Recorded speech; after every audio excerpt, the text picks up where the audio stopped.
We are live in Studio B with Greg Wrubell and Jerem Jordan. I am Spencer Linton, the voice of the Cougars, ready to sound off after you pointed out an interesting fact, Greg, the other day in regard to BYU players that have actually cracked into the NBA in the recent past.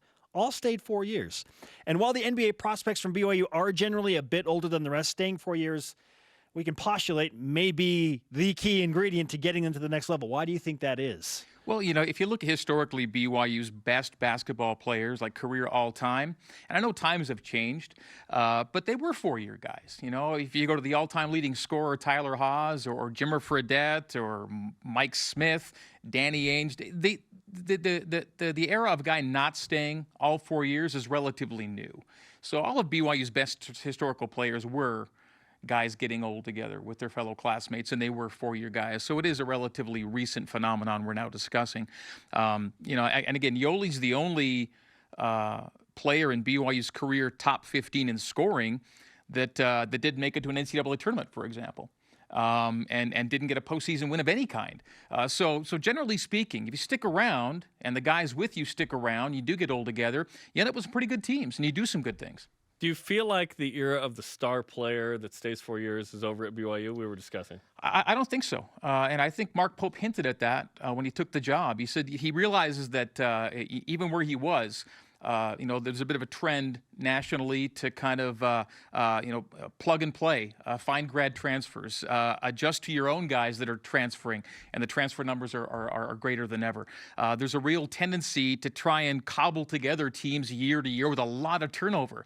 He says maybe we flip the script. Maybe we reverse the trend. Maybe we become that program that, again, finds guys who get old together. What if Eric Mika don't do this, Greg. Had a senior season with teammates Elijah Bryant and Yoli Childs. Well, we'll never know, right? Stop, Greg. So Eric Mika's last game was a first-round NIT loss. Elijah Bryant's last game was a first-round NIT loss. Yoli Childs' last game was a WCC tournament loss.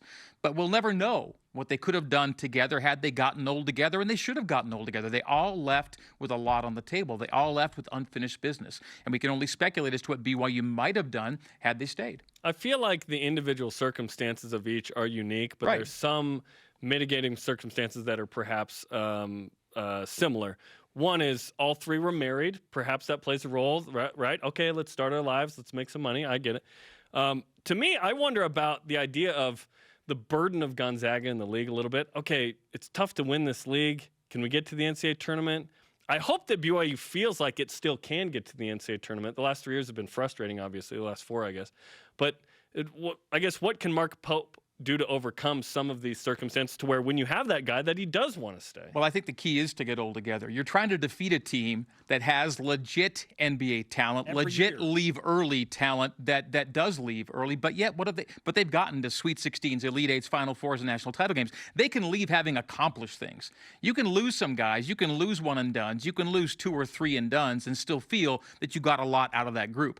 I think BYU's losing guys right now feeling we didn't get what we wanted to out of that group. Mm-hmm. That's the difference. Gonzaga has guys who leave, and they've gotten places, and they've won things. They've won titles and gotten deep in the tournament, and BYU's still trying to get to that level. Yeah. They're trying to beat a team with that kind of talent. BYU has to do the best with its kind of talent, and they can do so, and it's great talent, but it's generally talent that sticks around and gets old together and stays 4 years. And even BYU's National Player of the Year was a 4-year guy and is still, trying to hang on with an NBA team 6, 7, 8 years later, and it's tough. And maybe Mark Pope is the X factor in all of this, because yesterday Brandon Davies told us the reason I stayed all 4 years at BYU was because of Mark Pope. And he told me about the process and all the little things that I needed to do and how I needed to work through the process to get noticed. And then he does crack into the league. Yeah. Maybe we're undervaluing what Mark Pope can do in this whole push to keep your best players for all 4 years. And then the value of the BYU experience. And this is and one thing we really have to underscore, these are guys making personal decisions about their lives. Sure. And you have to allow them that right and that prerogative. All I wish,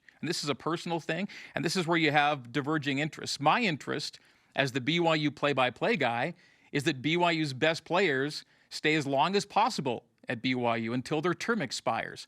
That's my interest. Their interests are sometimes otherwise. But all I wish is that BYU's best players love the BYU experience and the college experience as much as I did.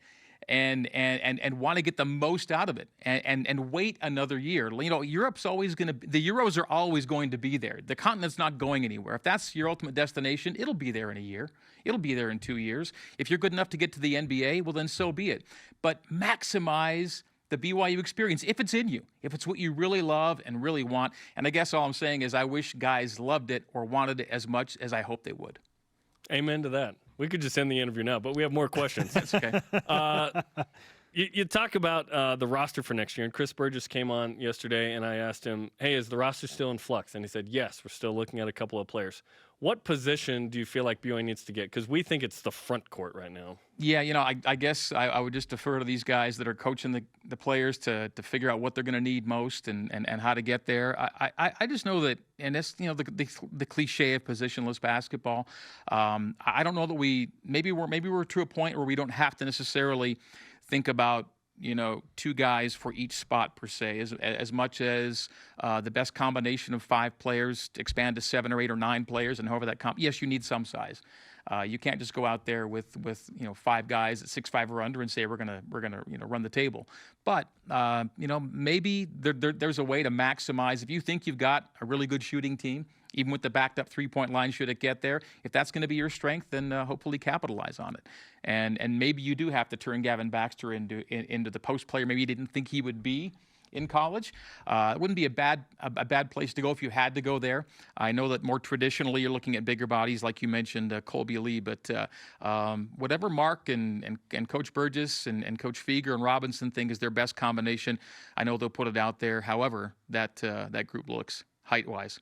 The voice of the Cougars, Greg Wrubell, with us on BYU Sports Nation. The NCAA has proposed a couple of notable rule changes. Not sure if they will go into play, but one being that the 3-point line goes in accordance with the international line, which is beyond 22 feet. And then on an offensive rebound, instead of the shot clock resetting to 30, it goes to 20. What do you think of those 2 propositions and those rule changes and how it might affect the game? Well, the second one, I think, just speeds it up a little bit and more in accordance with where everyone else is going. And then in terms of the 3-point line, yeah, it was a rough year for BYU from deep. Could it be better if it gets deeper? Well, if you've got better shooters, it can. And I think BYU will have, hopefully, a better collection of shooters this year. It's 1.5 feet. It's significant. It's 1.5 feet back now than what it used to be. So, and again, presuming it gets passed, and it looks like that's kind of the feel right now. Again, the rule change is good news for good shooters, and hopefully BYU has some this year. You add Jesse Wade, who in practice was lights out, apparently. Oh yeah, I mean he really was. There were days when he was the best shooter on the floor last year. That's good. BYU. Yeah. Trevin Nell shot 48% from 3 in high school. Granted, the line's different, but that's good news. And then TBD transfer, who hasn't officially signed, who we can't mention, he was pretty good too. Yeah. So there's some guys who have done it at one level or another, and some have done it at a high level of college play. And and there's some numbers that top 40 right now, and anybody that's topping 40 is someone I think BYU should be happy to have on the roster right now. Please come join the BYU Experience, as you mentioned. Yeah. All right, let me shift to the football beat now.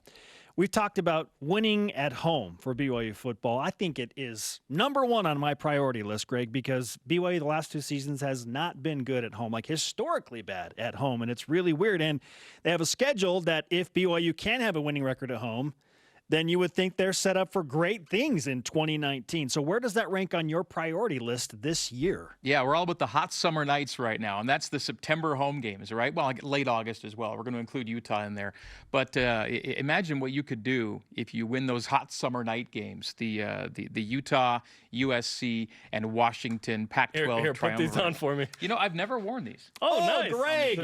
You think of all people, how has Greg never worn the blue goggles? So this one right here. Yeah. So there it is.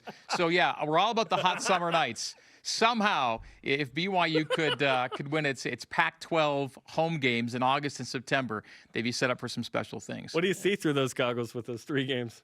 3 dubs? Oh, I've long through ago those goggles. I've long ago stopped trying to see into the future with any accuracy. No, through the goggles, you see 3 wins. That's how it works. We see the most positive, amazing thing. I see 3 full houses, and I see energized. I see an energized fan base. Is The Rock there? And I see hopefully the best possible outcome for BYU. Let's go. If that's what you're seeing through the blue goggles, I'm concerned. They lost a little bit of their luster. You got to see all 3 wins in blowout fashion. Now, I tend to measure my comments these days when it talks about what might happen in the future. But when you have the blue goggles on, you can say whatever, Yeah. Greg. Greg, you that's look great, safe. man. Thank you very much. You look In great. fact, if you want to get prescription lenses and use those Just use every these day, in the booth. that'd be awesome. Yeah, you don't need a spotter anymore. yeah, exactly. These change everything. Who needs Doug Martin when you have those? Yeah. Great stuff. Thanks for coming on. Thanks, Greg. Yep, you bet.